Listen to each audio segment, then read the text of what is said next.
Donating your old clothes to charity is a nice thing to do, but do you know how your donations are being used? CBS 5 investigative reporter Anna Werner has been looking into one operation.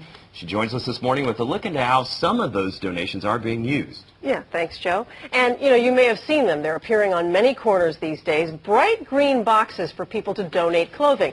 At first glance, it may look like just another charity. But a closer look behind the green box raises questions about who put them there and where those donations are going. They're popping up all over. Green boxes with a large Gaia logo. Oakland, San Rafael, Lafayette. Soon there'll be over 300 of them in the Bay Area. How about these?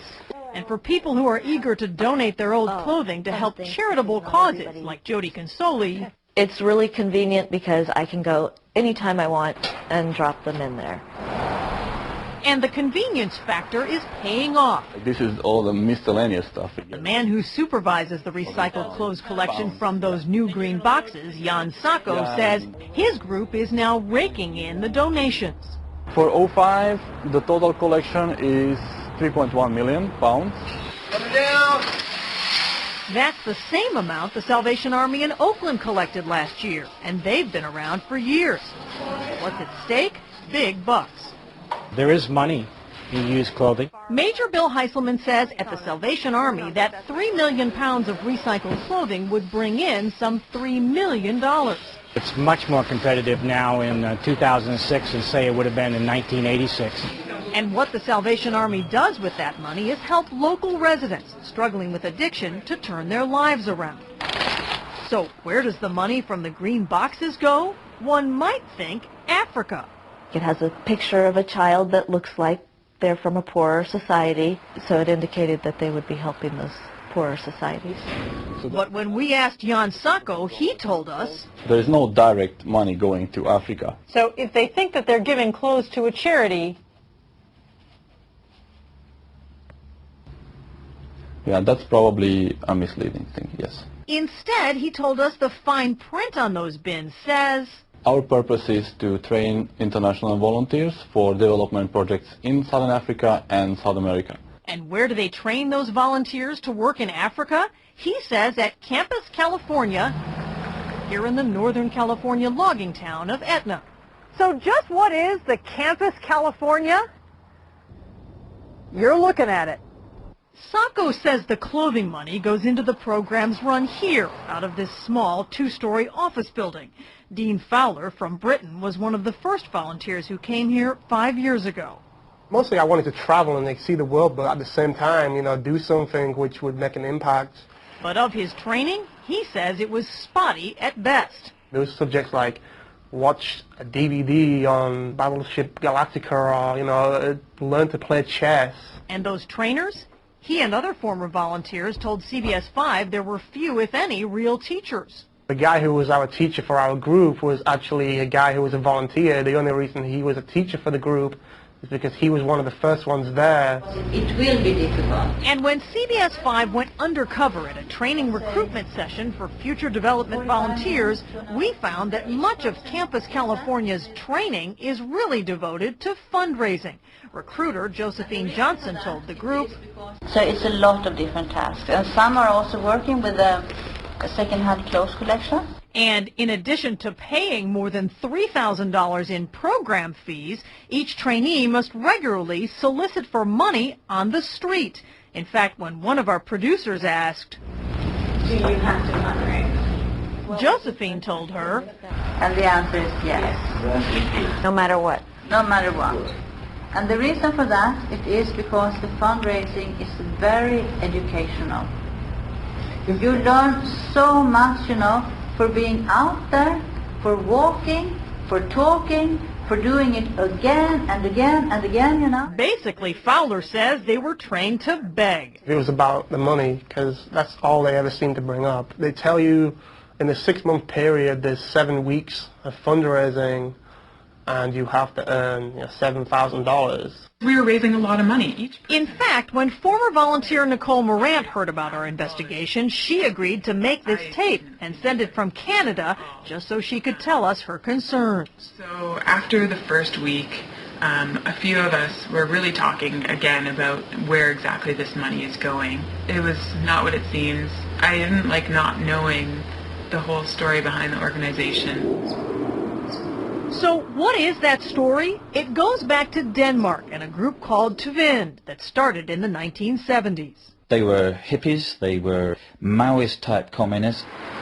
Michael Durham is a British journalist who set up a website to investigate the group. The reason people haven't heard more about this group is because it was founded and run by Danish people. Most of the documentation is in Danish. But that small Danish group has now grown into a worldwide multi-million-dollar empire with a murky network of companies and 13 training schools, including Campus California. What's happened over the last 20 years or so is that the people who began this and control the organization have moved it into a huge profit-making organization. Durham says by Danish police estimates, Tvind now has some $860 million in assets, which the Danish government says includes luxury homes, yachts, and plantations. The amounts of money involved in this are just breathtaking. And that helped spark a major prosecution of this man, Tvind leader Mogens Amdi Petersen, and 7 other Tvind leaders by the Danish government for fraud and tax evasion. Countless inquiries and investigations have raised questions about where the money goes and what it's used for. So where does he think the money, potentially tens of millions of dollars, from the U.S. clothing operations goes? They're not going to Africa.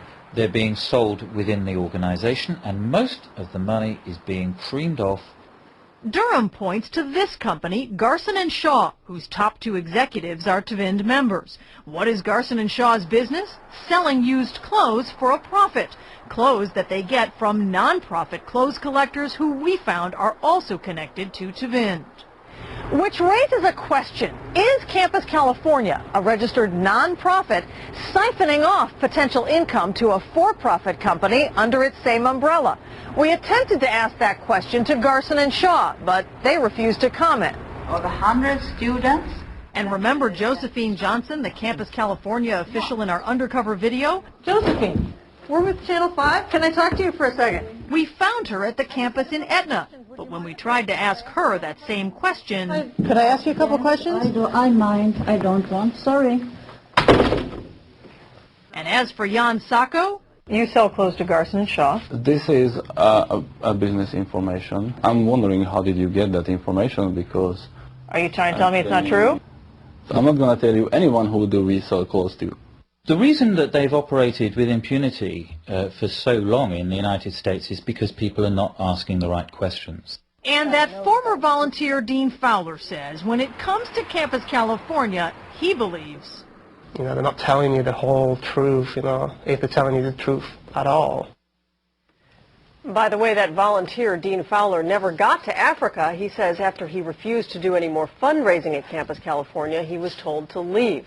Meanwhile, prosecutors in Denmark convicted one of the Tvind members they prosecuted and are refiling against the rest. Wow, interesting. So how do you know if you are donating to a legitimate organization? Well, there are ways that you can check them out. You know, the Better Business Bureau, you can go to their website, take a look. And also you might want to take a look at the different organizations and figure out if that is a group that you want to support based on their mission.